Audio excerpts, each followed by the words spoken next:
Hey Flosstube, welcome to Cricklewood Studio.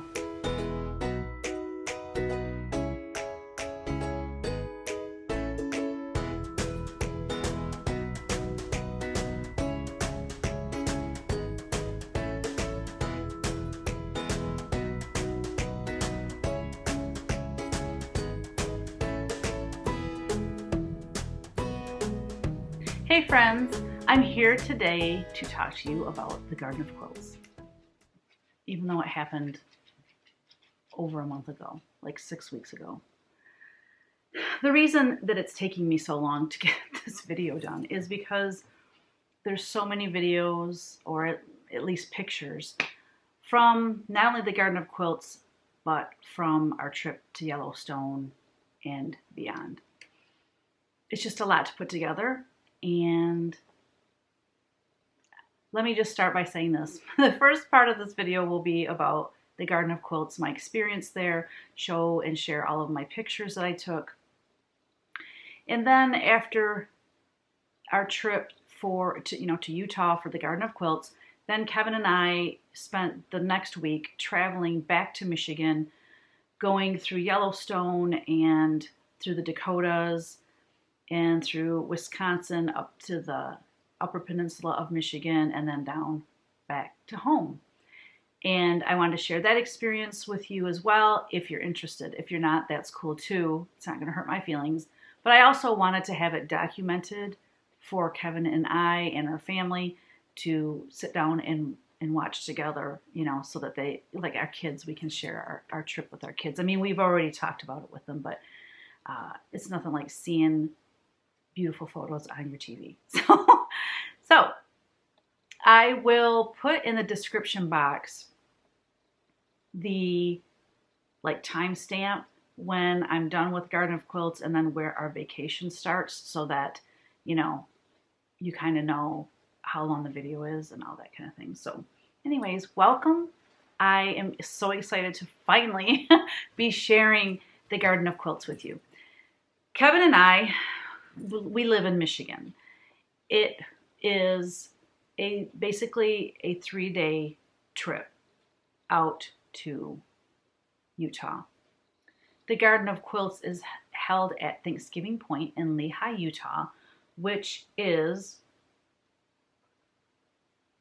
1,689 miles from our home. It says it takes 1 day and 1 hour.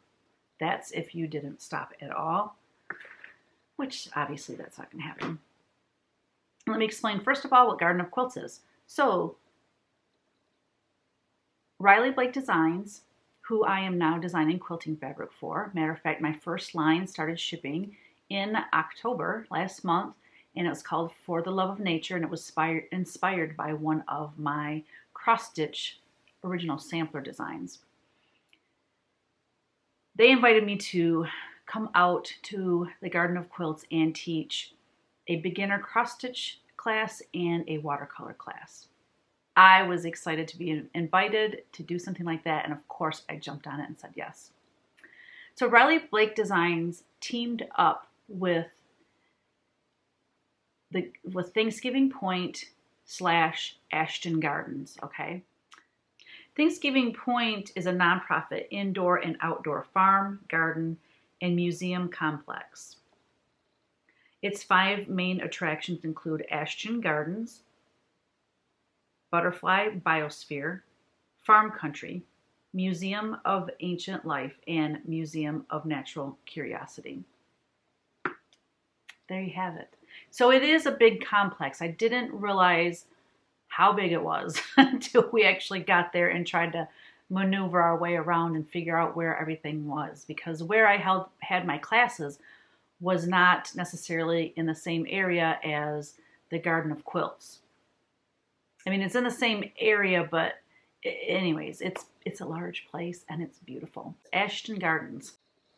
It is the most amazing and beautiful landscaping I've ever seen, with beautiful flowers, waterfalls, just exquisite landscaping, and in the midst of that are all of these quilts hanging in the breeze, in the sunshine, flowing. It's just absolutely stunning.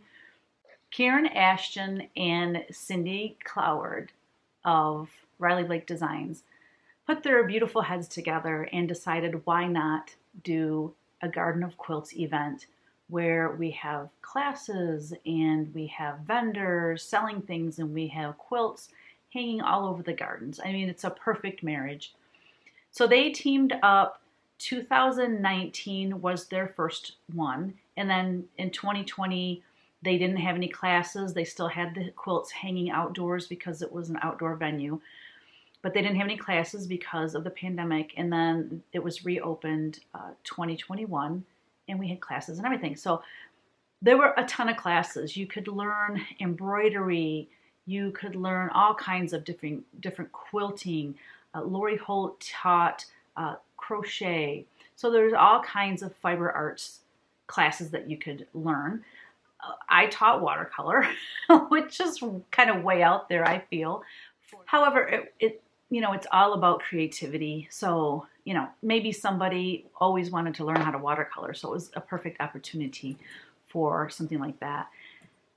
And then I taught a beginner cross stitch class, heavy on the beginner because I am just a beginner myself. But I thought, what a perfect opportunity to share something I'm new at, that I'm falling in love with.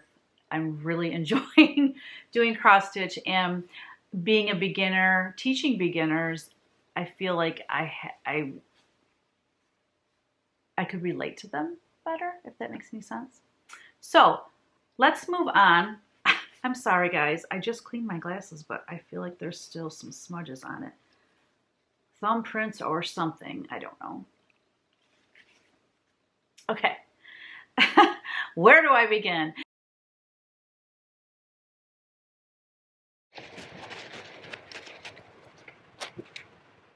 I'm getting ready for the cross-stitch class that I'm teaching in Lehigh, Utah. We leave tomorrow morning.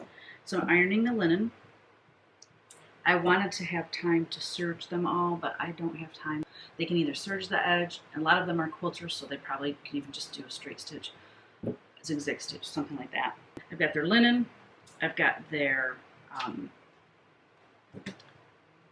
that is For the Love of Nature. That's the chart that they're gonna get. And the reason they're getting a sampler is because For the Love of Nature is also the name of my first fabric line with Riley Blake Designs. And Riley Blake is the one hosting along with Thanksgiving Point. So in October, so today is September 13th, Monday. We leave tomorrow, Tuesday. And in October is when my first line with Riley Blake Designs comes out. And it is called For the Love of Nature, and it is based on this sampler. So that's why I'm giving them this design, giving them the linen. I'm giving them the floss pack, which is on a floss ring.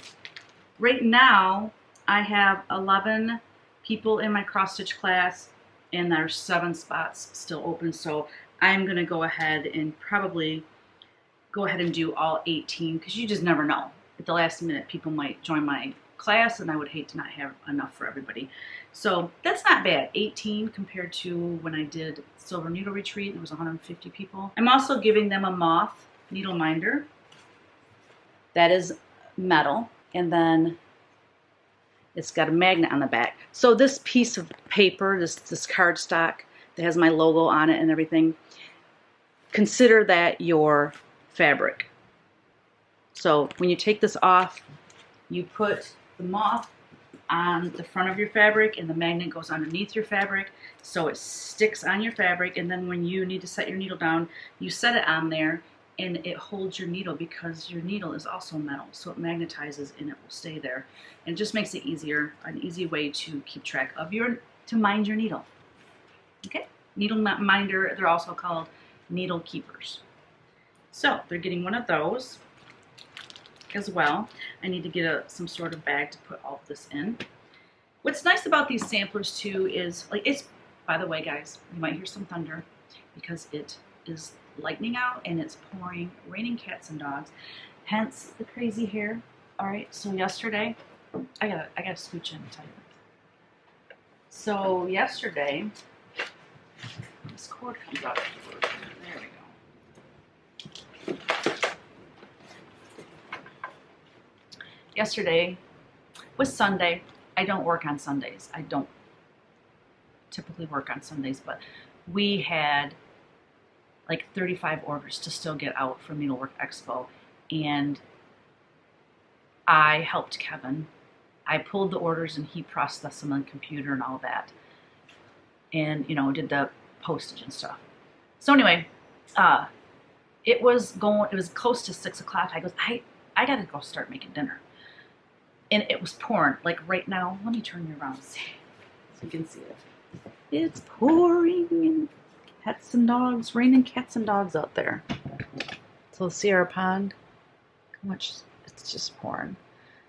So yesterday, same thing was happening. And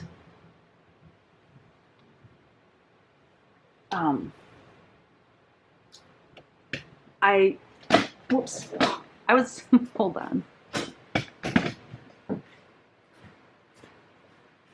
So I wanted to get to the house before the rain came. And it started raining pretty hard. Not quite this hard, but pretty hard. And I goes, well, I could pick a couple more orders, maybe this will pass. And we looked at the radar and it was like, no, it looks like it's gonna rain like this for a long time. And I'm like, well, I'm not eating dinner at 9 o'clock at night, so I'm just gonna go. My dog's petrified of the thunder or high winds and loud rain. Anything that makes noise. So I run outside, I get her in the car, I drive up to the house. Well, she doesn't like riding in the car either, so like just adds on to this anxiety that this poor dog had. And I had my laptop under, like I had a coat. It wasn't really a coat, it was like a flannel work shirt that I wear down here. And I had my laptop inside of that because I didn't want it to get wet. And I get up there and I open the door for my dog to get out, and she's terrified she won't get out of the car. Meanwhile, by now it's pouring so hard. I was drenched to the bone. I just let my hair air dry while I made dinner. And my hair, you guys, okay, so I'm just all over the place. I did keto twice in my life. The first time I did it, I lost 18 pounds in 6 weeks. And once you get into ketosis, it's easy. Because once you're in it, it's just like, it's almost like a game. I use those little things you pee on, and it tells you if you're in ketosis or not. Anyways, I lost all this weight, felt great, looked great. And about 2 weeks later, my hair started falling out. Like I'm not talking like a little bit. I'm talking every time I took a shower, every time I washed my hair, gobs and gobs. I lost so much hair. And I thought, well, it's probably because I didn't take vitamins. I wasn't taking vitamins at that point, and I wasn't doing this. I wasn't taking biotin or anything like that. So anyway, like a couple years later, of course, I gained the weight back. So I'm like, well, I'm doing keto again this time. But I had been on biotin, I'd been on all these vitamins, and I thought, well, it's not going to happen again. Again, in 6 weeks, I lost like 15 pounds. And it was looking great, feeling great again. Anyways, same thing happened. I lost a ton of hair, just as much as I did the first time. So now I know I just can't do keto. It's just not good for me. It doesn't work for me. It works for me to lose weight, but anyways, having said all of that, the last time I did keto was probably a little over a year ago. Well, now all my hair is growing back. So it's about 4 inches long, and it's curly. It's like ringlet curly. Ringlet, like, oh my gosh. And so anyways, I let my hair air dry, and it was just ringlets. I couldn't believe, especially underneath all that new hair. So anyway, excuse me. So today, I just threw it up in the clip because I'm like, I ain't dealing with it. And now that I see it's raining again anyway, who really cares? Just thought I would share that with you because, so then when I got up to the house yesterday after getting drenched to the bone, 5 minutes later, rain slows down. Not too long after that, clears right up. It's not sunshiny or nothing, but it was like done raining. And my husband's like, I thought it was going to rain a lot more than that. So yeah, I should have packed another order or two, and I would have avoided getting completely drenched. Be right back. So these are the bags that we use to put my samplers that are not made into books. We put them in these bags. Well, I'm hoping I'm gonna put the linen inside of the book. But anyway, I had a brainiac idea over a year. Is it a little over a year ago, I think? No. Yeah, it was June of last year. I did my first sampler book. And it is amazing because we don't have to stuff patterns. And we have them printed. They come, I buy 400 to 800 depending on the pattern at a time, and it's wonderful. But we don't normally bag them, but I want to bag them so that they can have their linen in there. Yeah, so that's their pattern and their linen. These awesome craft bags I bought are nice and thick with this really nice ribbon on them. That is going to go in there. Perfect. Their floss for the project, their needle minder, and a business card in the bag. And anything else fun I can think of to put in there, this is what they're going to get. And I hope that they're excited. I'd like to personalize them, but I don't have a list of the names of the people that are going to be in the class. And then I'm going to do a bunch of giveaways. I'm going to give away some of my punch needle models. I've got the Angel deck, my Angel Kindness cards, giving that away. So that is how I'm doing my cross stitch class. Now, for my watercolor class, I'm teaching watercolor as well. This is the watercolor painting. I think I already showed you guys this.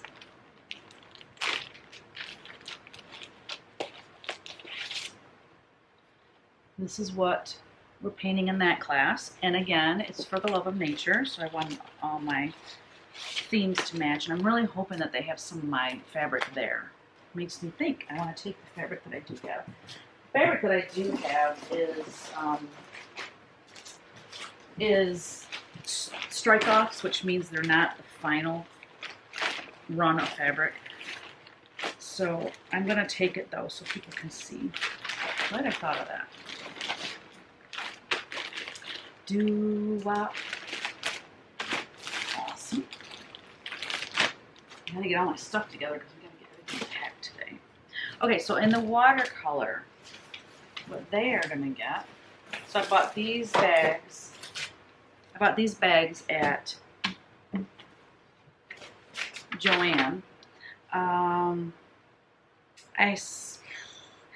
On 8/26, I had 8 people in the class. I had 24 positions still open, but I know it's more than that. I want to say I have 11.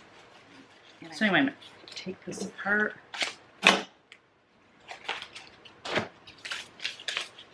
Oh, I was going to give them sampler stickers too in my cross stitch class. Yeah, check out these colors. Oh, I love these. Aren't those pretty? I forgot to mention, in the cross stitch class, in their bag, I spent ridiculous amount of hours looking up and researching all the terminology that cross stitchers use. Like OOP, out of print, means the chart is out of print. I mean, there's just a million things. Whips, everybody probably knows that, work in progress. Anyways, it's 22, is it? 22 pages long. Let me see. 23 pages long. I also did a paper on samplers, just explaining the history of samplers. So both of those will be in the cross stitch bag as well.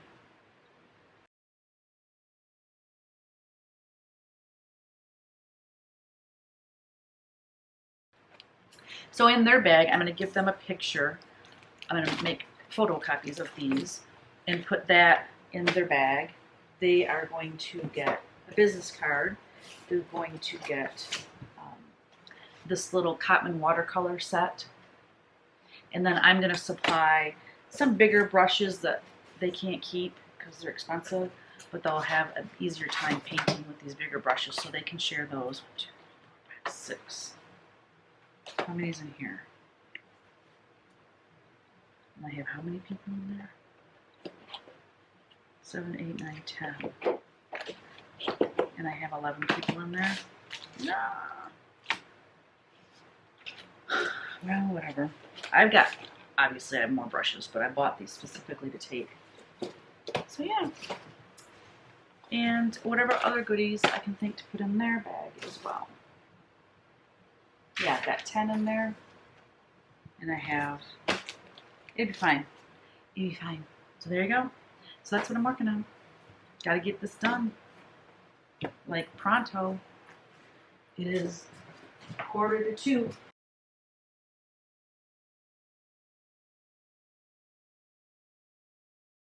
Again. So Kevin and I left on a Tuesday. We had Needlework Expo right before we had to leave, like I think 2 weeks before we had to leave. And we were still shipping orders. Kevin shipped the last of the orders Monday. We worked all day. I worked all day Monday actually getting my kits together and packing up everything. And he worked on shipping orders, and we got done working late. So we didn't really get out of here Tuesday as early as we had hoped, but we made it out. And, we knew we had 3 days to get there because I had to be there Thursday for a meet and greet. But that wasn't until like the early evening. Oh, now I have a hair caught in my glasses and it's tickling my eye. Jeez, I'm seriously going to get this together.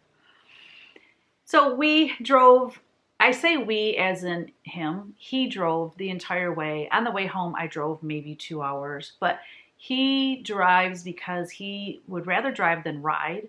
And when I ride, I work. I design my Patreon charts. I, can do punch needle. I do sketching. I work on my computer designing, I don't get car sick, so I can do those kind of things. And so he's like, well, you might as well just do that because he's miserable riding anyways. So that works out perfectly. It's a beautiful marriage in more ways than one. So we drove quite a ways. I think he drove like 10 hours the first day.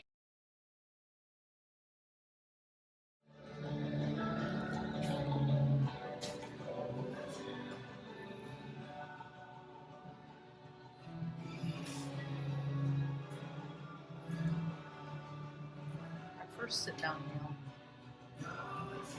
at Tangled Roots Brewing Company. They brew all their own beer and their menu is incredible. Can't wait. Can't wait to eat it.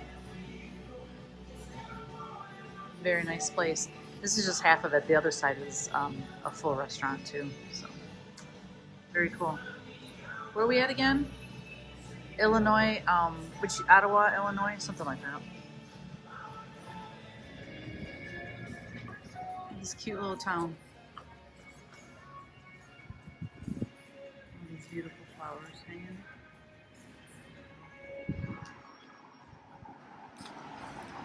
You're such a brat. You could fall down. Day one of our trip is in the books. Okay, so we left, we didn't get out of there till like 1 o'clock. 1 o'clock. Got to the hotel about 8:30, which is actually 9:30 our time. Because we gained an hour. We're going to gain another hour tomorrow. So anyways, yeah, we got a late start, but we're going to do a long day tomorrow and then a short day, the third day. But anyways, we're in, where are we? Iowa City, Iowa at the Hilton Garden Inn. And we just got settled and Kevin's watching TV out there. That's why I came in the bathroom. It's kind of weird recording in the bathroom, but anyways, I just wanted to check on you guys. I'm getting really excited. I feel so prepared for these classes. And anyways, I've already washed my makeup off and everything, so excuse the look. But I'm going to record a little bit, at least a little bit, every single day. So I should have recorded the sunset. Oh, we were driving into the sunset and it was just gorgeous. Red and blue and purple and yellow. It was so pretty. So anyways, all right, so day 1 is in the books, guys.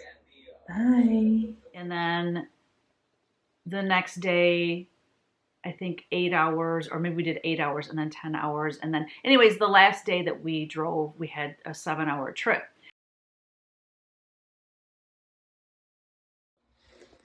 Day 2, ready to go. We're in Nebraska.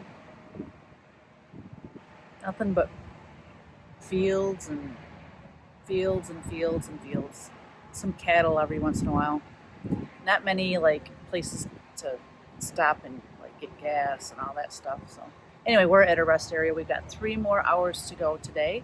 Staying in Cheyenne, Wyoming. And then tomorrow we'll have a 7-hour drive to get to Lehigh. So we're putzing along. Kevin's drove the whole way.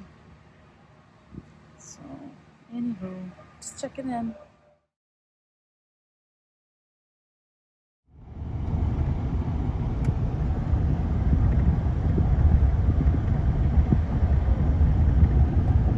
It's like this as far as the eye can see, both sides of the road. Absolutely nothing. What a pretty sunset.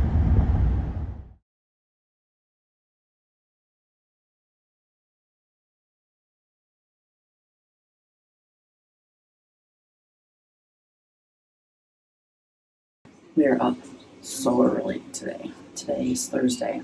We have about 7 hours, but you know, with stops and stuff, it'll probably be 7.5 to 8 hours. So we have to leave early because I have to be there by 4 to 4:30 would work even, to set up my meet and greet table. I'm going to have some things to sell. And then 5 to 6 is dinner at the Garden of Quilts. And then 6 to 7 is the meet and greet. And then 7 to 9 is the Dome Girls presentation that I hope I get to see, because the last notice I got is that the meet and greet was from 6 to 9, so I don't know if I have to be at my table from 6 to 7 or 6 to 9. I'm getting a little bit of conflicting information, so I'm not sure. So anyways, we just got up 5:30, although I've been awake since 4:30, so yeah, it's going to be a really long day. But today is the day it starts, and today is the day I start meeting and making new friends. So anyways, just a quick update. So we stayed in Cheyenne, Wyoming, and we'll get to Lehigh today. So, all right, have a great day. Bye.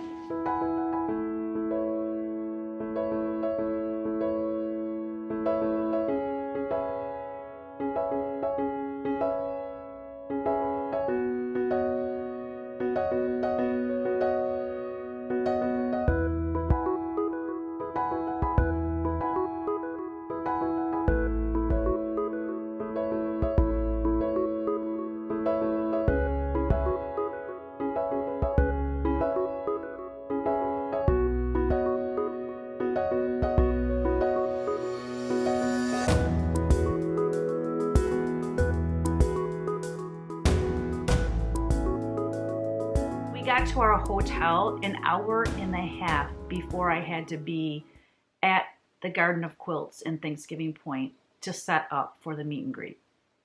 So it was like a whirlwind. I didn't really get to like unwind or prep in my head or just have some downtime. I guess riding in a car is downtime though, isn't it? So I didn't know what to expect for the meet and greet. Well, let me tell you, it was quite interesting. So I get there, let me start from the beginning. So we weren't sure where to go. We finally found it because they have all these little signs, turn this way for this and turn this way. And, you know, we knew the name of it was called the show barn or something. We knew we had to find this barn. We found it. We get the stuff unloaded, and it's in this, like, kind of like an auditorium type of thing. They had a big stage, and it had all these, like at a movie theater, those kind of seats. I think some chairs were set up as well. But anyways, and then there was like this big space, and then it kind of went up, and there was all those chairs too.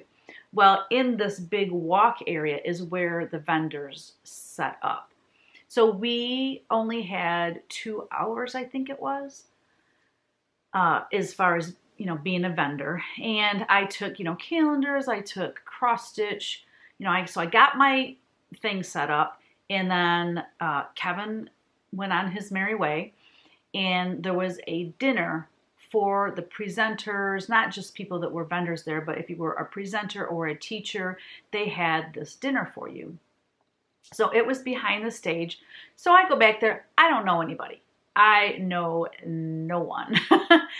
But so, you know, I'm kind of a, not kind of, I am an introvert. I am happiest when I'm home in my studio.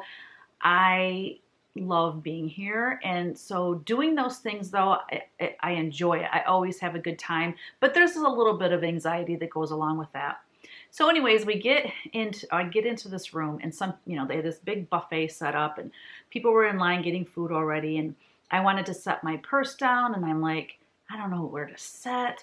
And I saw this lady, and she was at a table, and she was by herself, and she was kind of getting her stuff set down too. And I said, is it okay if I sit with you? And she goes, that'd be great, you know, join me. So I put my stuff down, I go and get in line. Now, I recognized Christopher from Riley Blake Designs, so I introduced myself to him, and I was in line behind him. So we chit-chatted a bit, so that was nice. I felt a little better, like I could talk to somebody. I don't want to just stand in line here. So I visited with him a little bit, and I got my food. I went and sat down, and I was visiting with the nice lady next to me, and as we're talking, people are joining our table and stuff. I cannot think of her name to save my life, and that just makes me crazy. But she is the owner of Pine Needles in Lehi, Utah, which I didn't get a chance to go there, but I really would love to have. But she is the owner of that, and her sister is Holly. Holly is the one I work directly with at Riley Blake Designs. And I remember when I first had the conversation with Holly and Cindy before I had signed with them, and we were just kind of working out the details and talking. Holly had mentioned, yeah, my sister has a quilt shop, and when I used to work at her quilt shop, I remember when you had fabric way back in the day, you know, when I used to design years and years ago. So I thought that was really interesting, small world type of, you know, deal there. And so people, you know, kept sitting down, and we'd introduce ourselves. And there was this lady, she sat down with another lady, and she introduced herself as Karen, and she said, this is my daughter, introduced her daughter, and, you know, we were chit-chatting, and she was wonderful. Like, she was very friendly and had stories and stuff like that. And so she asked, oh, I don't know how the conversation went. Mind you, this was like 6 weeks ago or more. I can't remember everything. I don't know. Somehow I started talking about cross stitch. I think maybe because I think she was asking what everyone was doing there. And I was telling her that I was going to teach cross stitch in a watercolor class. And she said, oh, cross stitch. And I said, yeah, I design cross stitch. And she says, I love doing cross stitch. And I goes, oh, well, you should come, you know, after we're done eating, come see my stuff at my booth. And I'm just chit-chatting. We're just having a great time. And anyways, everyone gets done eating, and come to find out that was Karen Ashton. Are you kidding me? I did not know that at the time she was sitting there at the table. That whole entire time, I did not know that. So anyways, oh, and another thing that the wonderful owner of Pine Needles told me, because I'm getting back into the quilting industry, right? I haven't designed quilt fabric in years, probably 15 years or more. So I asked her kind of on the sly, now what's up with the Doe girls? Because there was going to be a presentation after the little vendor show. It's not a show, but anyways, they were going to have a presentation on stage, and they were going to do a trunk show. She filled me in on who they were, gave me a little bit of history about them. And so I was like, oh, this is going to be awesome. So basically, got done eating, went to my booth, and when that thing started, it was a madhouse. And I'm going to tell you why. Because I'm thinking to myself, because I walked around and looked at everybody's tables, and they're all like quilt designers. I mean, they're fabric designers, but they have quilt patterns or like quilting little accoutrements and stuff like that. Well, I have cross stitch. I have, I didn't bring punch needle. I had my calendars there. I had some unframed prints. I didn't have anything quilty related. So I'm thinking I'm going to be sitting here at this booth by myself, bored to death, but no, it was nothing like that. So what they did is when people came in, they got a card. And on this card, if they go to every vendor and get it marked or initialed, then they put that into a drawing, and they had all these beautiful, huge gift baskets. So yeah, needless to say, I was swamped. It was insane because all these ladies that were coming in necessarily weren't there to even shop. They were there to get that thing signed. Like I would be signing and I'd have 3 hands with their cards in front of me. And, you know, it was just a little bit overwhelming. I think everybody was just in a panic and a frantic to get everything, you know, everyone to sign theirs. So anyways, it turned out fine. And, you know, if I did make a sale and somebody, you know, people would have to wait with their cards. They'd go to another table or something because I'm going to wait on a customer before I'm going to sign these cards. So anyways, it was really fun. And you know who my first customer was? Karen Ashton. She came down there with her daughter and she bought 4 or 5 cross stitch patterns. And so she was saying that her and her daughters and her granddaughters were every year go on a trip, and they do needlework together, like the whole trip. I don't know how long they go on this trip, but anyway. And she said you should see, you know, like at her house, I guess it's like a little mini needlework store where she's got, you know, fabric and she's got cross stitch and she's got all kinds of needle arts type of things in her home where her granddaughters can come and, you know, get a pattern and work on it or whatever. So she's just fabulous. So that was really cool. Oh, when I first got to the hotel to check in, they gave me this really nice gift from Riley Blake Designs, and I'll insert a video where I open that gift here. What could it be? Wow.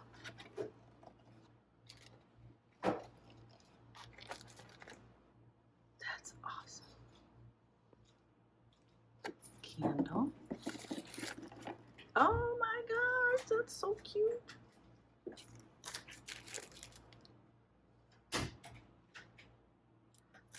my gosh. That's awesome. I guess that's a magnet, I think. I don't know what these are. A cute mask. Hand sanitizer. It's adorable. Oh my gosh, how cute. And then look at these cookies. Are you kidding me? I love these kind of cookies. Wow. And then this, you need to screenshot that so you can read it. Let me get it in the light. Screenshot it or pause your video and read that. It's very cool. I wondered why, like, the expressway signs, they were a beehive, and then the number of the expressway was in the middle of the beehive. It was very cool, and I wondered what that was all about. Now I know. They thought of everything. I'm so excited. Tonight is the meet and greet,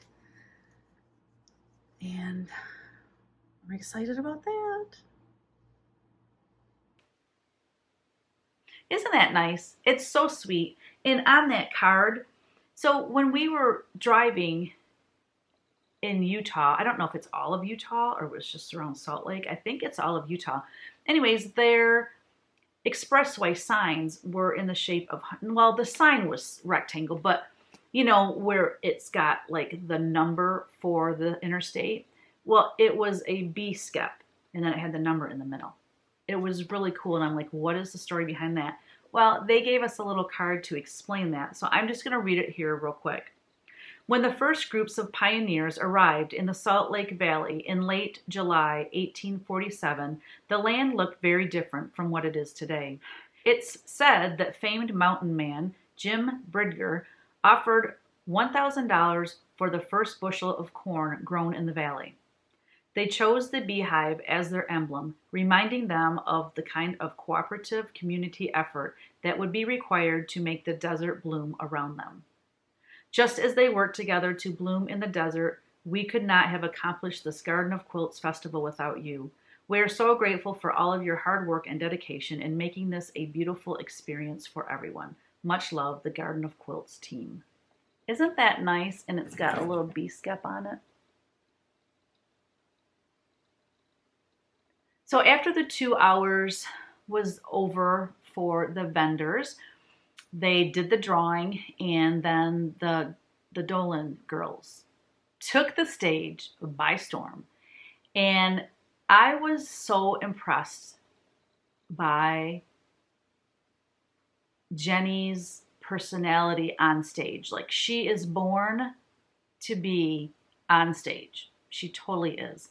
And her daughters were so cute too. So I have a couple video clips of them that I will insert. But they did this trunk show that just went on forever, and just showing, they would take a block and then all three of them would make a quilt using that block, but they would do it differently and change the block slightly or do something different to it. And their quilts, all three of them have a different style.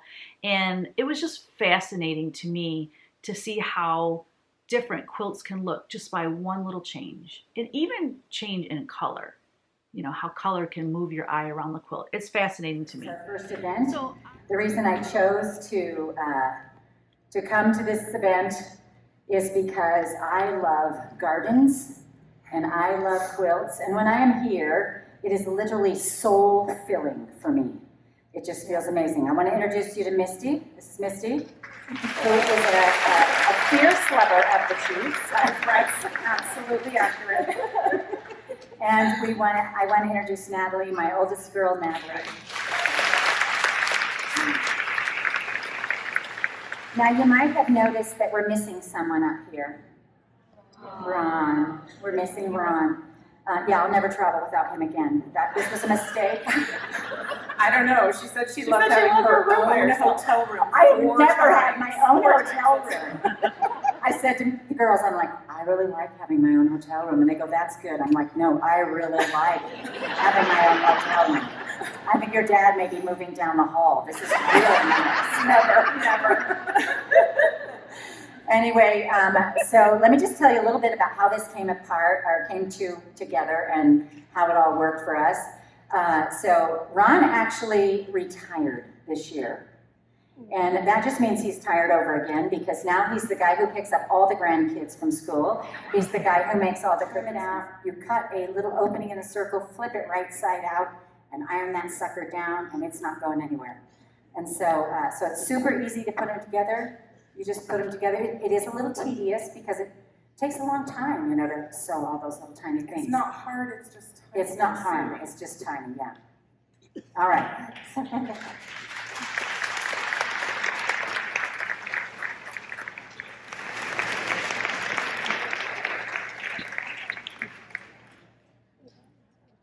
This one is called, I don't remember. So I was a huge fan by the time they were done with their trunk show presentation.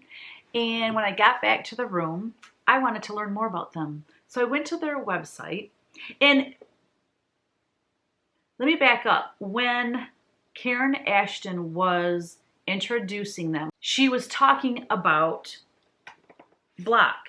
She said, whenever I want to quilt, I just grab a block magazine and I just, in my head, I'm thinking, what is this block magazine? That sounds interesting. So I went to the website and I found out what block magazine is. And I bought the entire set from when they started up to current. This one here is 2020, box set edition 2020. And there's 1, 2, 3, 4, 5, 6 magazines in here. I'm not going to get into a lot about them and their history because you can look that up yourself. I'll see if I can find an article and I will link to it. But it's a mother Jenny is like the head of she spearheaded the whole thing. It's her baby, but her two daughters also work with her. They have a YouTube channel. Now this is, I guess, their claim to fame. They were one of the first people to teach quilting on YouTube. And she was talking a little bit about how she didn't realize how big it would get, because there's a lot of people that live where there's no quilt shop in town. They can't take lessons anywhere. If they don't have a family member that quilts, how are they going to learn how to quilt? And also, people that are homebound, people that are, can't get out, even if they have a quilt shop, it's just not convenient. So they can learn how to make quilts in the privacy of their home, and their channel just blew up. They have, I want to go to their complex so bad. They have a plate. It's so Missouri Star, I forgot to mention this. It's Missouri Star Quilt Company.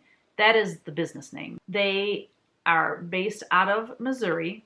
They basically saved their little town in Missouri, and they employ, like, I don't know what percentage of the people in their town, but they have, I guess, building after building full of, quilting material, and I think they have classes and all kinds. It just sounds fascinating. So I have family that live in Missouri, and I don't know how far away they are from the Missouri Star Quilt Company, but I'm going to somehow get there at some point.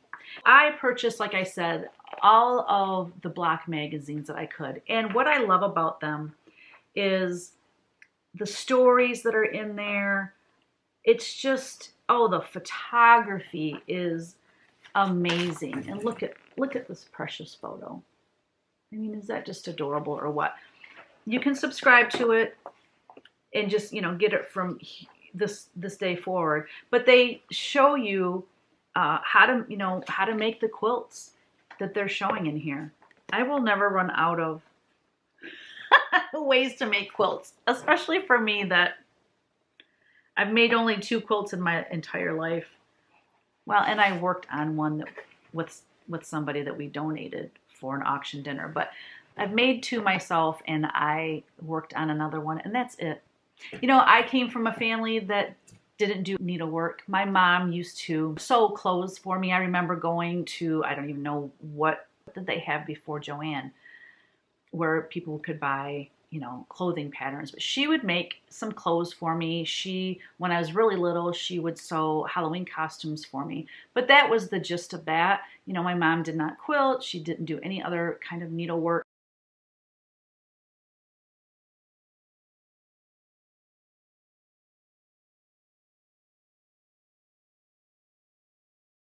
I'm in my 50s, and I'm, just really branching out into more needlework than just punch needle. Punch needle was my jam. Now I'm doing cross stitch. I've made a couple quilts, which I would like to make more quilts. I can't do that until I clean out the studio and organize it to have room to make the quilts.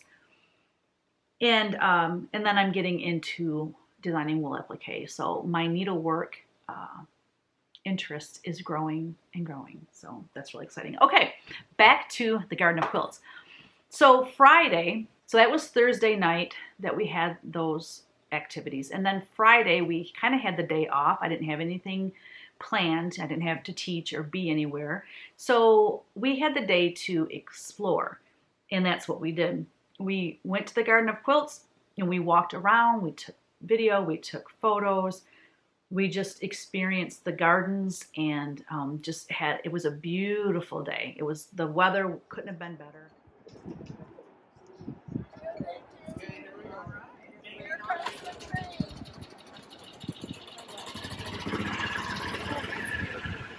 You all right? Let's see. I'm good, thank you.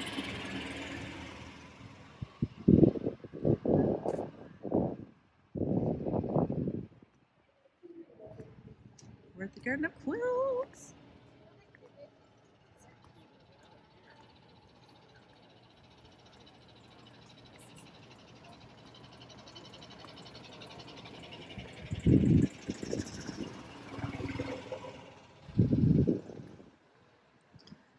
I could live here. I'll set up a little tent and just live here. Here's the first quilts. Oh my gosh, so beautiful.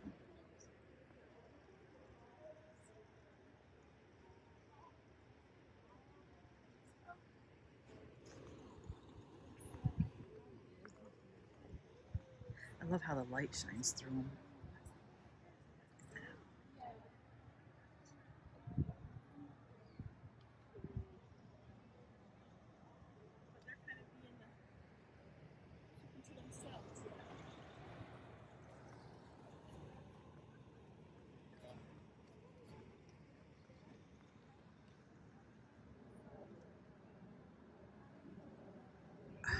This is absolutely incredible.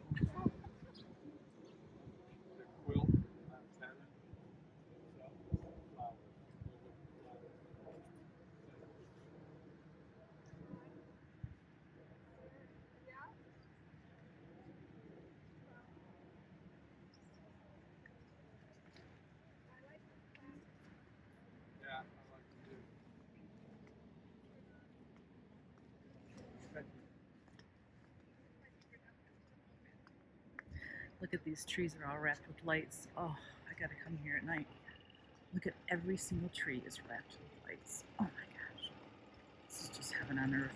Gardens, quilts, nice people.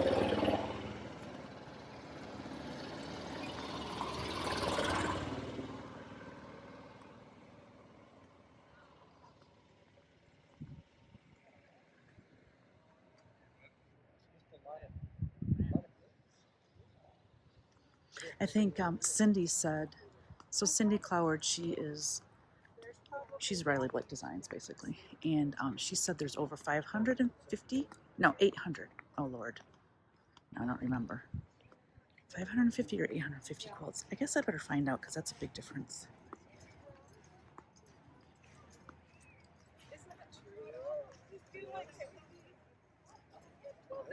Look at this one with the bike on it. That's so cute. I like that with the rickrack in the center. So, are those applicants? Are they paper pieces? Nah, there's a gnome quilt. Oh, I wonder if this is open when it's dark out. I don't know. I thought it closed at a certain time. Kevin dropped me off in his parking because the parking is full and you have to walk a long ways to get here. Look at that. So he's parking. We only have an hour. Then we're meeting Deb and Keph and Colleen and her cousin Teresa for lunch at Cubby's. And then we're going to come back here and finish walking the gardens. Then we're going to go to a waterfall. So check out this view. All the quilts and then look in the background.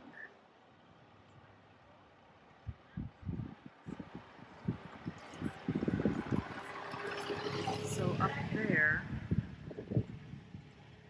there is where I just walked down. It is so beautiful here today. It's breezy. It's supposed to get like 80 or something like that. Like it's that dry air compared to Michigan, so it doesn't feel quite that hot. Oh, there's some on the backside too. Oh my gosh, you guys, this is just heaven on earth.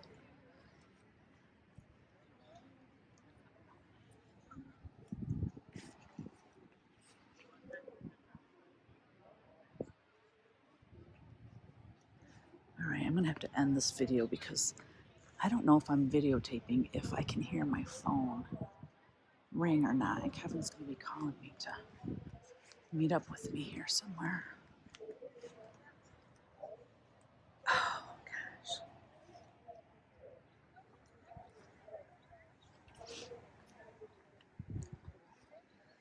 I gotta start quilting, y'all.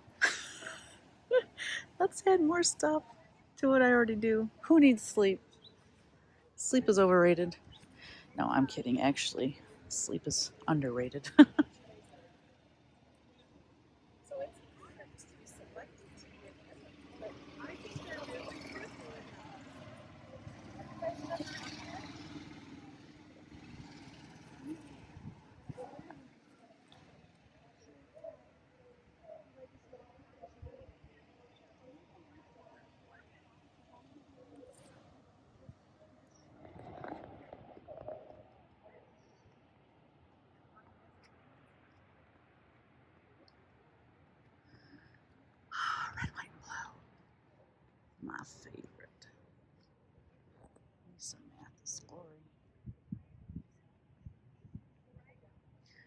stars in the quilting.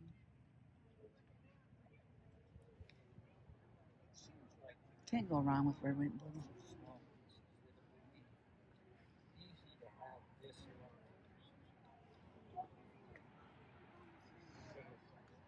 That is very colorful.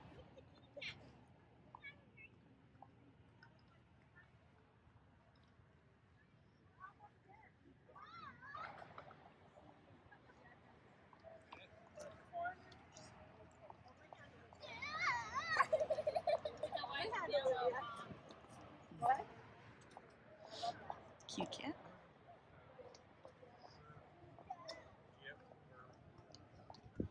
Anniversary gift was this cutting board, and it's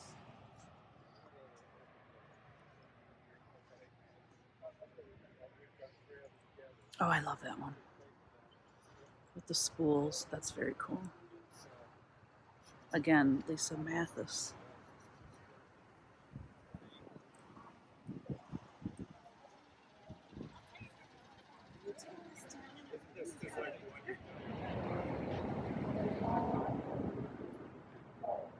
Who's that handsome man?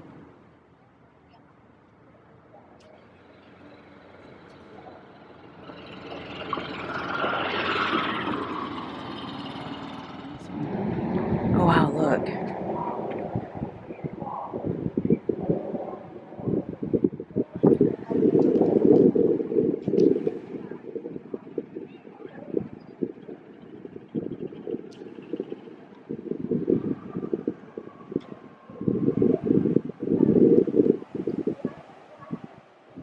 Go into the waterfall.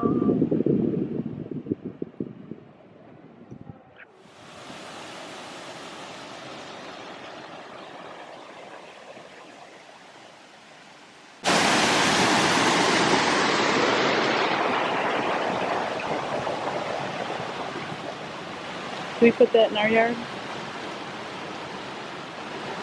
We have a decline, it would work.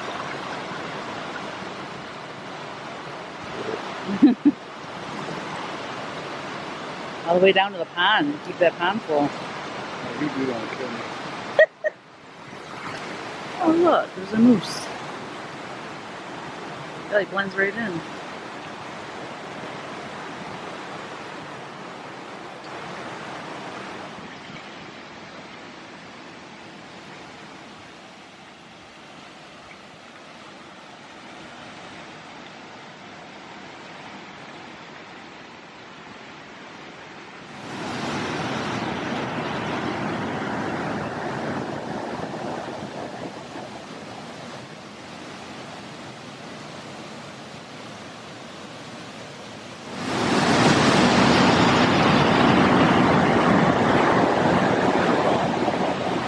Have bands on that little. I bet they do. Probably have, you know, bring your own chairs and stuff.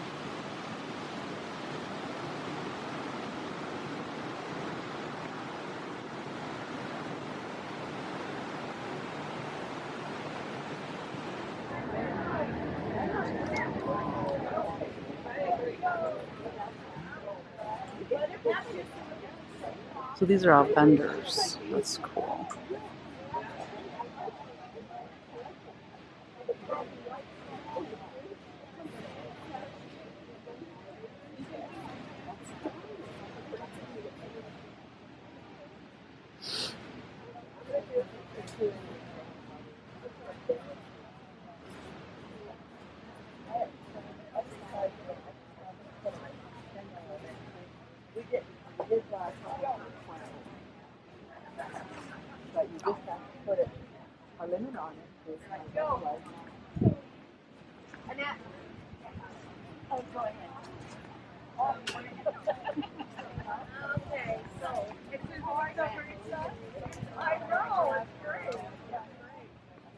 Oh, they're auctioning these quilts off.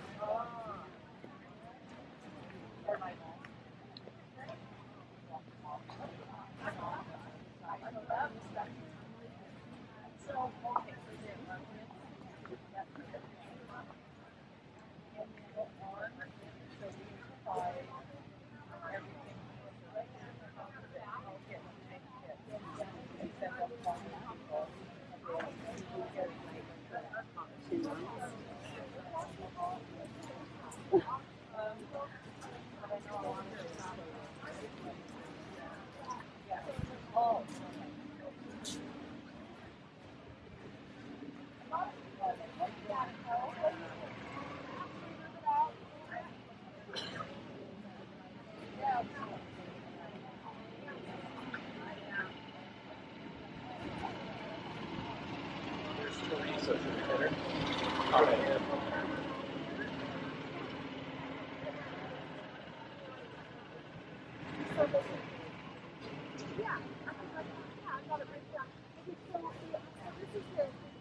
to here and they click on this link that will take them to a page where they can actually That fall sign one. in, and then it takes them to this link right here. They get a number, they get a ticket number, and then it takes them so they can start auctioning.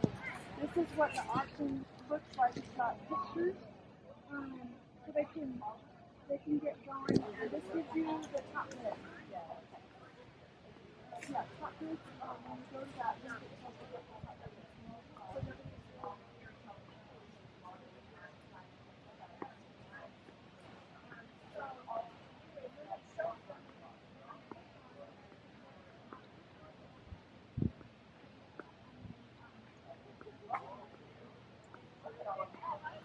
And then all these tents here, these are all vendors. The only thing I didn't get to do is they had vendors set up outside, and I did not get a chance to go visit the vendors. That was kind of a bummer. The only thing we did have planned, actually, I did have something planned, was a lunch with, guess who? Colleen of Stitching with the Sisterlies, and then her wonderful cousin Teresa.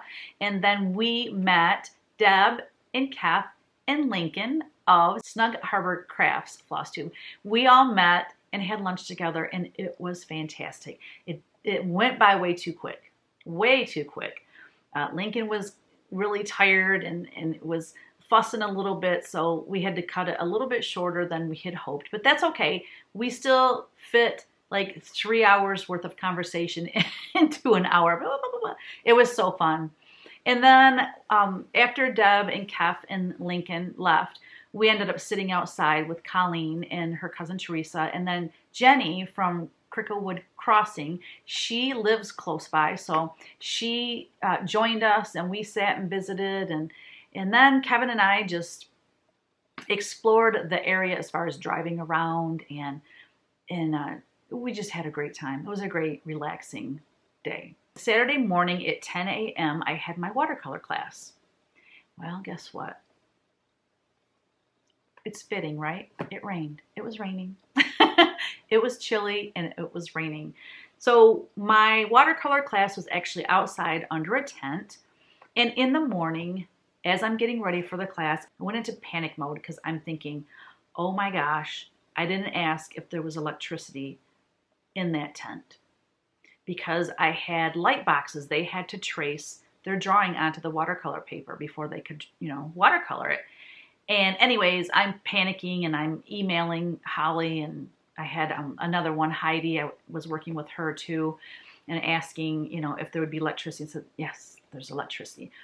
The other thing I didn't realize is once we got to the tent with all of our stuff, there was somebody in every class, in every classroom or tent or wherever somebody was teaching, they had somebody, I don't know if it was a volunteer or if they were employees of Riley Blake Designs, but there was somebody there helping you to get things set up, to answer any questions as people came in, to check them off as they came in. So there was someone there to assist you, which was awesome. So that was a nice perk. I did not know that was going to happen, and so that was awesome. But we had a nice class. The only problem was because it was so damp, the watercolor wasn't drying quick enough, and so people were continuing to paint before things got dry enough, and so their colors were bleeding and running and stuff. But hey, it's watercolor, and we had a great time. We had a lot of fun. They had golf carts that would take you, to wherever you needed to go. And especially for the presenters and the teachers, they made sure that they get you to your class on time, and then they would come pick you up, because I had all the stuff, all the kits, and also, I had giveaways in my classes. And anyways, so after class, someone came, got me, zing, zing, zing. We went right up to my next class, and he knew where, I'm like, well, my next class is here. I didn't know how to get there, but he did. He got me there, lickety split, dumped my stuff off, and then Kevin and I went and had lunch. And then I had my cross stitch class. So let's talk about my cross stitch class, shall we? Shall we? Okay. Can I just tell you that I'm thanking God that only 3 did not know how to cross stitch. That was a blessing in disguise. Because, so I had my light, my table light that I use, magnifier light, because I cannot cross stitch without magnification and really good lighting. In the room that we were in, so this class was actually indoors, but the room that we were in didn't have good lighting at all. And so I had my, anyway, if I would have, let me just back up. If I would have had to go person to person and work with each person, showing them how to do it, I would have never made it through the entire class.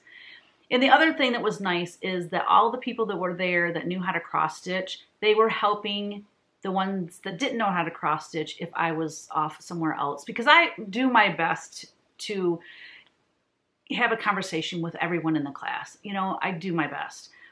And, you know, so I showed the first 3 people, the first people that I sat with were the people that didn't know how to cross stitch. And so I wanted to make sure to get them started and fill them in on anything that I could. And then I went, you know, to other people and visited. So if I was visiting with somebody, someone else could answer their question is what I'm getting at. I started out the class, however, I introduced myself, and I had spent mega time looking up information about antique samplers. So I made this booklet that I gave, not booklet, but it was just paper stapled together, about antique samplers, because that's where it all started. So I wanted to have them to have an understanding of why do people cross stitch? What is this all about?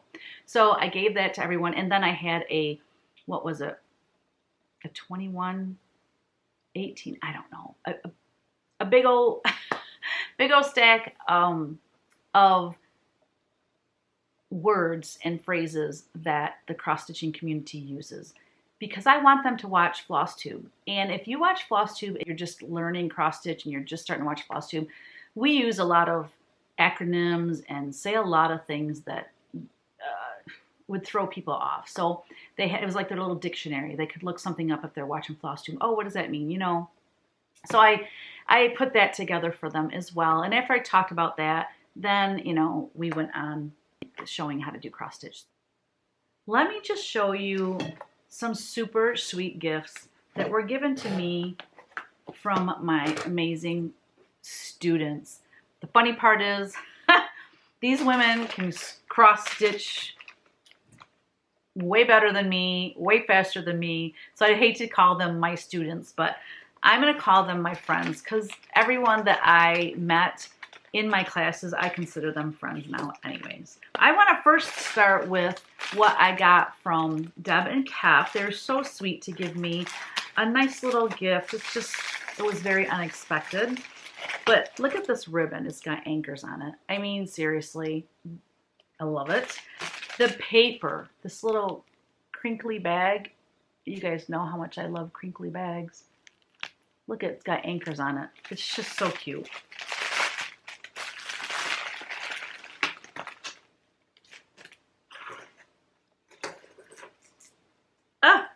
And then inside there, oh, this is so cute.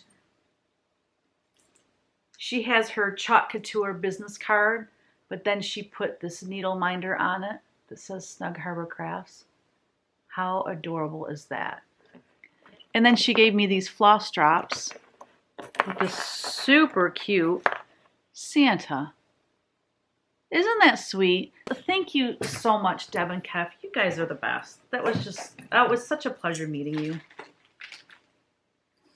Oh, and then, so before Saturday, when my classes were, I think it was Friday, I was walking out. Anyway, I ran into Kathy Lounsbury. Now, I had never met Kathy before, but she recognized me and she says, Teresa, and I'm like, hi, and she's like, I'm Kathy Lounsbury. I'm like, are you kidding me? This is awesome. So Kathy, oh my gosh, she's so wonderful. She took my watercolor class, and she is also one of my model stitchers.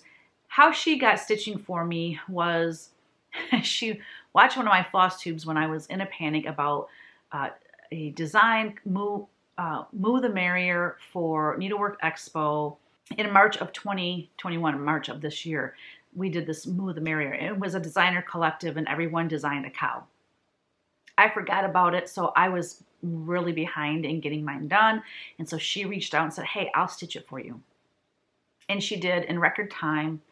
And anyways, so now she's one of my model stitchers. She is a beautiful stitcher and a beautiful soul. We ended up being together at a retreat in Amana, and we really got to know each other and hung out the whole entire, sat by each other the whole entire time, and like, we're besties now.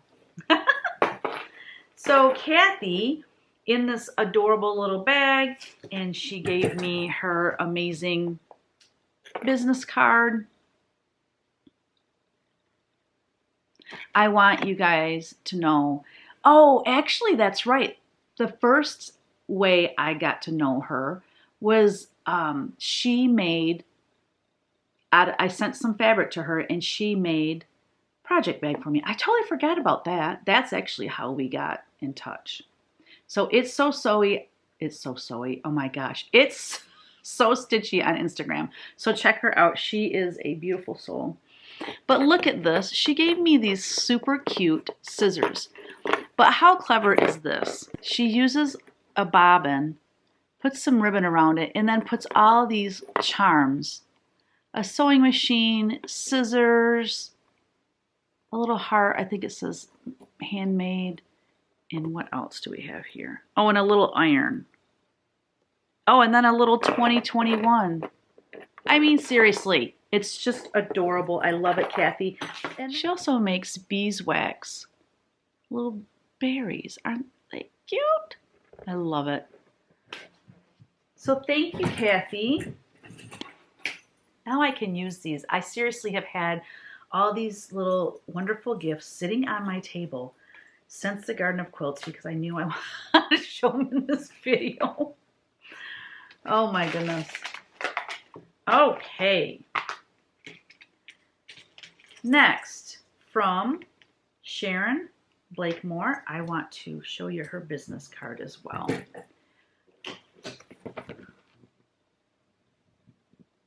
Stitch and Scrap.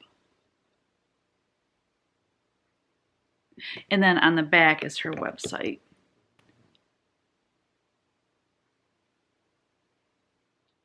She was at my cross stitch class with a friend sitting in the back row, and we had quite the nice conversation, the three of us. But look, she took my For the Love of Nature, made it into a super cute scissor fob. It's got scissors and it's got a floss. What do you call those? I forget what they're called, but anyways. How cute is that? I absolutely love it. Thank you so much, Sharon. I'm telling you, this community is full of talented people. All right. Meeting Jenny from Cricklewood Crossing was such a pleasure. She spoiled me. Let me show you all the goodies that she gave me. Now, she gave me some amazing chocolate that has by far been eaten. I think we had that gone before we even got home from our trip. She gave me this super nice card. Okay, I'm going to take this stuff out. Jenny has a Etsy shop. I'll make sure to share her information with you. She makes amazing things. So I've got a Santa scissor fob.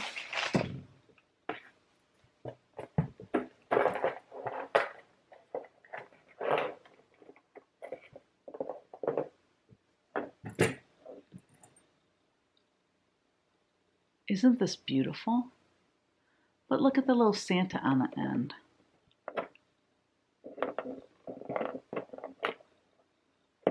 Look at the little Santa face. Isn't he cute? It's like a glass bead. It's very cool. I love this. Now this is a pin, like you could put this on. I'm gonna pin it to my project bag. Hold on. It says play in the warmth of the sun on that right there. But there's a flower, a birdhouse, and a dragonfly. Isn't that pretty? Just something to decorate your project bag with. And then she gave me this amazing floss drop. Check that out. Queen of cross stitching. I love it. And then this amazing needle minder. Isn't that beautiful? So nice. So let me give you her information.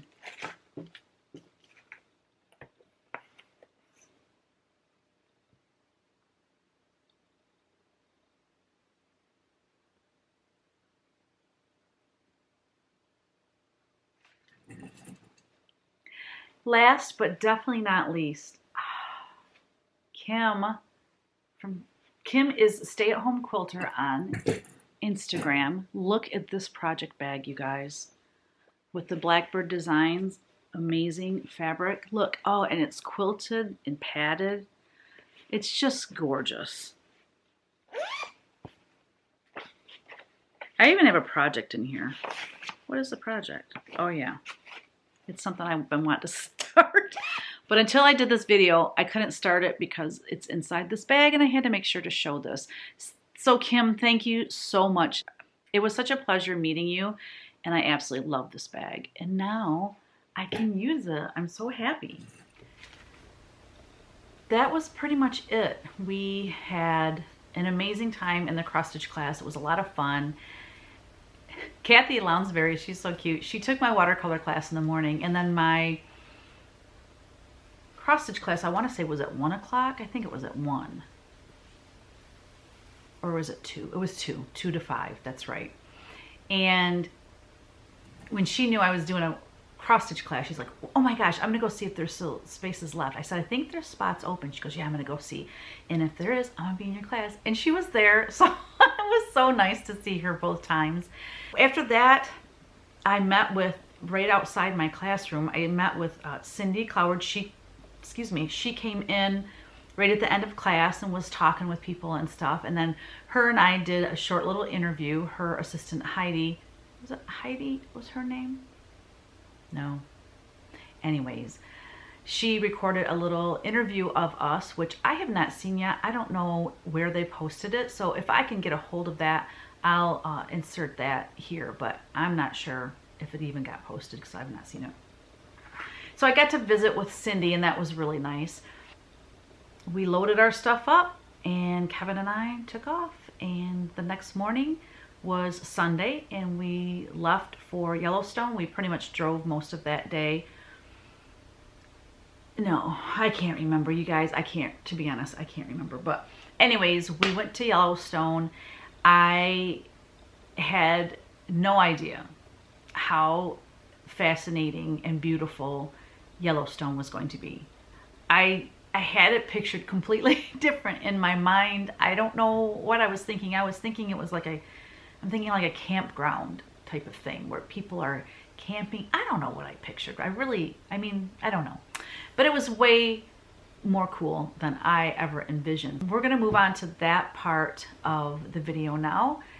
So if you don't want to hang out for it, I totally get it. This is more of a personal thing for my family and I, but I do a little interview with Kevin about, you know, the trip, not interview, but we were sitting outside this brewery just talking about our trip, and there's some fun things in there that I'm going to show.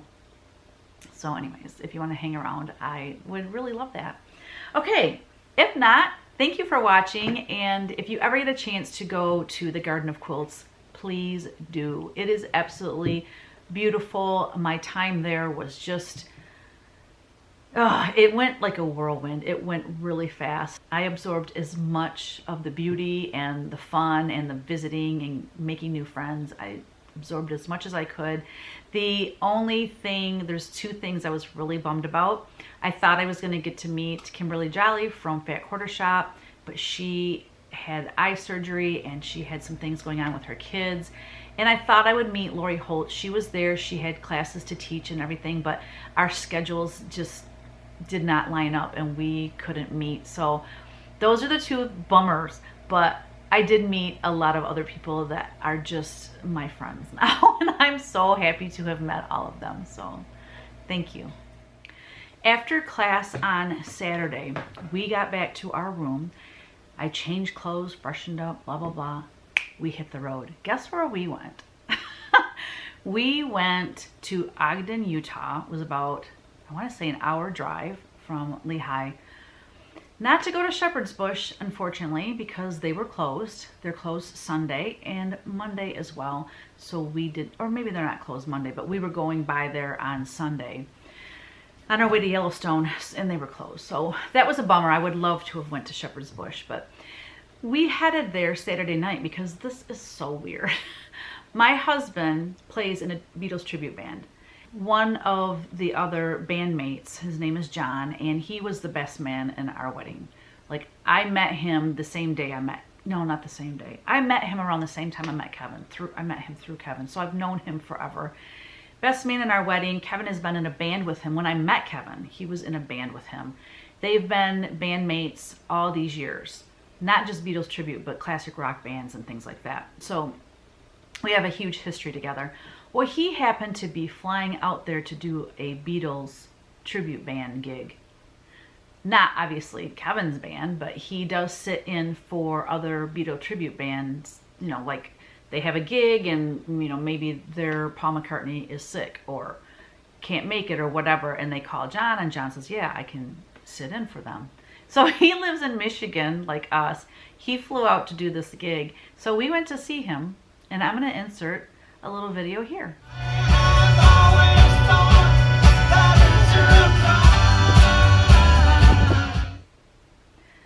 It was so fun. And then after the gig, we went to this Beatles, like amazing Beatles restaurant / bar, and everything in there is Beatles, wall to wall, original paintings, every kind of Beatles thing you can imagine. And then the rest of the band met us there, and then we ate and hung out and stuff. All right, y'all, we're at the City Club. Old fashioned. Check this place out. So this is all Beatles. This gentleman spent over $1 million on all of the Beatle regalia. I don't even know what the word is. Yeah. So we just watched our friend play here in Ogden, Utah. And I was at the Garden of Quilts with Kevin at Lehigh, Utah, which is about an hour away. So after I taught the crust class, we came here. We watched our buddy play.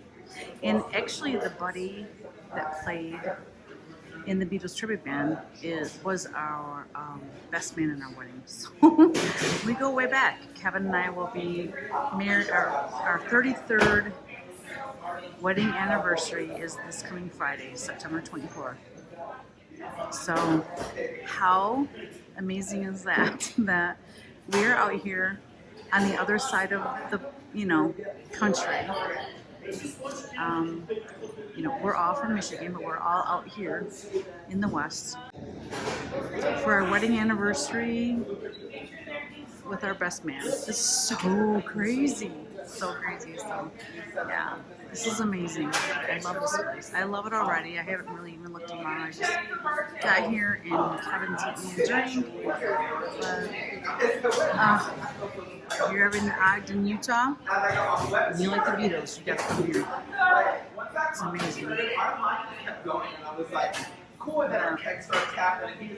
I have a painting of the Beatles. I said, well, I'll give it to him. He doesn't have to pay me for it or nothing. Look at that. Oh, that's so cute. I love this. This is incredible. Yeah.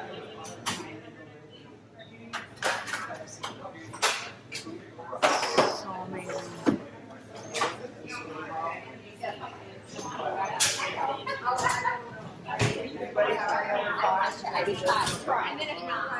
Wait a minute.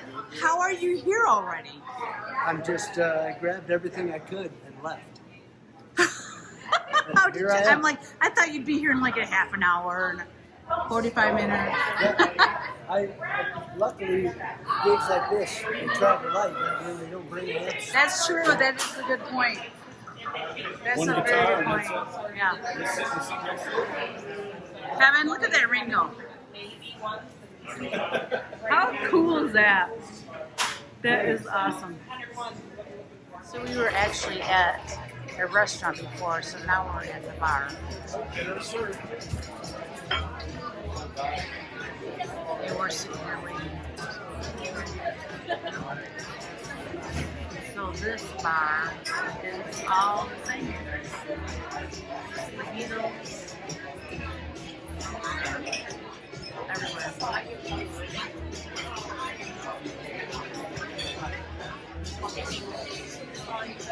Everywhere. I like this one. Yeah, I like that one.